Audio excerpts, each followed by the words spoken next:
Servus, grüßt euch und herzlich willkommen zum ersten Farmvlog in diesem Jahr. Ja, ich hoffe, ihr seid allesamt gut ins neue Jahr gekommen, habt gut gefeiert mit Freunden, Verwandte oder wie auch immer. Genau, also neues Jahr, neues Glück, ne?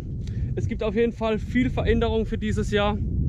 Und ja, was mache ich aktuell? Ich stehe hier auf dem Feld, wie man gut erkennen kann. Bin aktuell am Pflügen, habe hinterm Case den 3-Schar hängen, Drehpflug. Den habe ich normalerweise hinter dem 744 immer hängen. Ja, den haben wir jetzt mal da hintergehängt. Passt wunderbar, ja, weil der eine oder andere von euch mal geschrieben hatte in den Kommentaren, yo, wie sieht's aus? Wird dein Case denn auch ziehen? Also gar kein Thema, gar kein Problem. Wobei man sagen muss, auf der Straße mit dem Pflug hinten dran, da brauchen wir wirklich den Frontlader. Also ohne Frontlader will ich nicht fahren, weil der sonst vorne zu leicht wird. Selbst mit Frontlader, wenn jetzt eine Bodewelle kommt und man donnert da durch, da merkt man schon, dass er ein bisschen vorne leicht wird. Also den braucht man auf jeden Fall, oder man macht halt den Frontlader weg und hängt sich Gewichte vorne rein, ne? Je nachdem, aber ein bisschen ausbalancieren muss man in dem Fall. Und ja, was schaffe ich, warum zacker ich überhaupt? Also es ist so, dass ich aktuell die Felder richte, wo Hafer reinkommen wird. Der Hafer wird ausgesät, ja, je nach Witterung Ende Februar, Anfang März, manchmal auch bis Mitte März, je nachdem wie das Wetter halt ist, ne? Und da fahren wir dann mit dem Flug jetzt sofort rüber. Ziehe die sogenannte Winterfurche. Da sind wir bei einer Arbeitstiefe von ja, 20 bis 25 cm. Tun die Begrünung einarbeiten. Und ja, genau, da habe ich jetzt vorhin schon ein bisschen was gefilmt, wo es dann letztendlich mal hell wurde. Ich bin jetzt schon einige Zeit unterwegs. Anfangs war es noch dunkel, da habe ich natürlich nichts gefilmt. Ja, da kennt man ja nichts. Ne? Und ich will ja auch, dass ihr ein bisschen was mitbekommt von der Arbeit, die wir hier machen.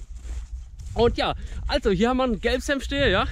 Der Gelbsenf ist ein sogenannter Stickstoffzehrer. Der bindet mir den Stickstoff im Boden, ja. Der friert dann theoretisch ab über Winter. Der hier ist jetzt noch nicht abgefroren. Und dann wird er wieder eingearbeitet.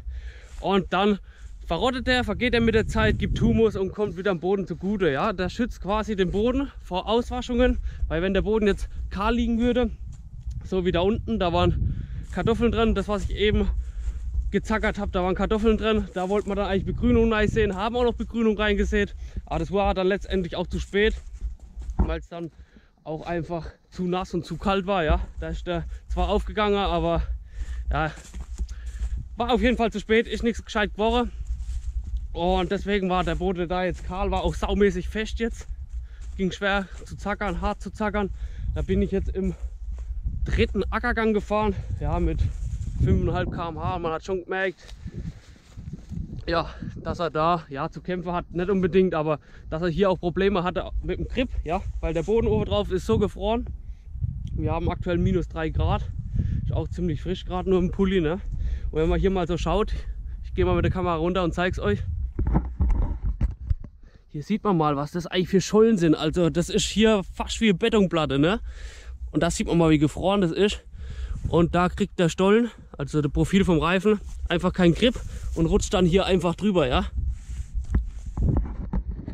Also das liegt dann an der Befahrbarkeit vom Boden, ja, und nicht an der Leistung vom Schlepper, wenn der da drüber rutscht, genau. Aber so, der 3-Schar für den Case, gar kein Problem, das passt, ja. Und den Rest werde ich jetzt nicht noch pflügen, weil wie man gut erkennen kann, wir haben hier noch alte Stroh, gammliche Stroh liegen, das muss erst noch verteilt werden. Und wenn das dann verteilt ist, dann wird das Ganze mit Nike geschafft, also dann wird die Begrünung rumgeschafft und das Stroh mit Nike geschafft, genau. Das, was ich heute Morgen gezackert habe, war auch alles Gelbsenf. Und wie gesagt, das sind dann die Flächen, wo Hafer reinkommt. Und ja, was gibt es sonst noch zu sagen? Der Pflug. Vielleicht soll ich auch mal Danke sagen an den Kollegen, ne? Ich grüße dich und ich danke dir für den Pflug, dass ich den nutzen darf und haben darf. Also das ist nicht selbstverständlich. Auch wenn es bei uns im Freundeskreis und bei den Kollegen sehr gut funktioniert. Ich hoffe auch wieder in diesem Jahr, ne? Warum auch nicht? Ne, also eine Hand wäscht die andere. Das funktioniert eigentlich prima, muss man so sagen, ne? Und so lässt sich auch besser leben, leichter leben, schöner leben, wie auch immer, genau. Also ich freue mich auch, dass ihr in diesem Jahr wieder mit dabei seid. Macht euch auf einiges gefasst, ja. Okay, vielleicht soll ich mich auch nicht zu weit aus dem Fenster hängen. Ne, Quatsch, passt, ne? Die erste Maschine, ja, wo ich jetzt schon weiß, wo ausgetauscht wird, wird der Mähdrescher sein. Der eine oder andere von euch hat sicher schon Wind bekommen davon. Und ja, genau. Ich werde jetzt natürlich nicht verraten, was für ein Mähdrescher, aber das werdet ihr dann letztendlich sehen, wenn er dann per Spedition kommt und wenn es dann soweit ist, genau. Also, dann würde ich mal sagen, mache ich den Flug noch sauber. Wir sehen uns dann anschließend an der Scheune wieder. Bis gleich.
an der Scheune angekommen, habe jetzt auch schon ein bisschen den Pflug sauber gemacht. Das reicht dann für heute. Ich habe jetzt eben auf dem Heimweg spontan dann doch noch das eine Feld mitgemacht, was jetzt eben noch auf dem Weg lag. Ja, hat funktioniert, hat geklappt, aber ja, wie man erkennen kann an den Reifen, es wurde zum Schluss hin doch recht schmierig, ja. Also hier ist dann erstmal Feierabend für heute. Den Pflug werde ich jetzt noch irgendwo abstellen, da werde ich noch einen Platz finden für. Und ja, zur Begrünung nochmal, das ist eine sogenannte Herbstbegrünung, also die dürfen wir seit dem 15. November wieder umbrechen. Es gibt ja auch die sogenannte Winterbegrünung, die dürfen wir jetzt noch nicht rummachen, also da muss man dann auch immer aufpassen. Wir müssen jetzt auch nicht die komplette Begrünung runterzackern oder umbrechen. Und teilweise tun wir sie dann auch grubbern, je nachdem. Wie gesagt, die Flächen, wo jetzt dann halt Sommergetreide oder das Hafer reinkommt, oder da oben jetzt beispielsweise, wo Kartoffeln reinkommen, das habe ich jetzt schon vorgeschafft, habe ich jetzt durchgepflügt. Zumindest ein Teil davon, soweit wie ich jetzt gekommen bin. Und dann wird man mal schauen, die nächsten Wochen wird dann auch nochmal der Grubber angehängt. Und dann wird der restliche Gelbsenf dann auch noch eingearbeitet. Und dann geht es, denke ich, auch schon wieder los mit der Saat. Aber bis dahin vergeht auch noch einige Zeit und einige Wochen. Und wenn es dann soweit ist, werdet ihr auf jeden Fall davon auch mitbekommen. War es auch erstmal für heute. Ich hoffe, das Video hat euch gefallen. Und dann würde ich sagen, bis zum nächsten Mal. Ciao, macht's gut. We are farmers, farmers,